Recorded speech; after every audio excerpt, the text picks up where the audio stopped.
മോഹൻലാലിന്റെ തുടക്കം അതിഗംഭീരമായി മുന്നേറുകയാണ്. ചിത്രത്തോടനുബന്ധിച്ച് വിസ്മയ നൽകിയ അഭിമുഖങ്ങൾ ഏറെ ജനശ്രദ്ധ നേടിക്കഴിഞ്ഞു.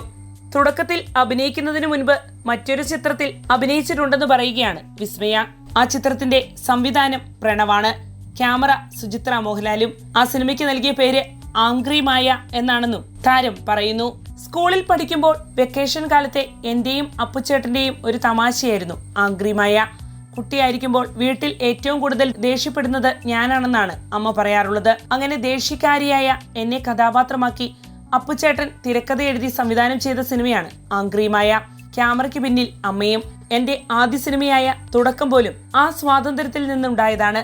ജീവിതത്തിൽ എന്തുണ്ടായാലും you can speak to us എന്നാണ് അച്ഛനും അമ്മയും പറഞ്ഞിട്ടുള്ളത്. ഞങ്ങൾ എന്താണെന്ന് തിരിച്ചറിയാൻ ഈ പാരന്റിംഗ് രീതി സഹായിച്ചു. അമ്മ വളരെ സ്ട്രോങ് ആണ്. എല്ലാവരെയും ഒരുപാട് സ്നേഹിക്കും. അച്ഛൻ ഇതുവരെ മറ്റൊരാളെ കുറിച്ച് മോശം പറയുന്നത് ഞാൻ കേട്ടിട്ടില്ല. വിസ്മയ പങ്കുവച്ചു.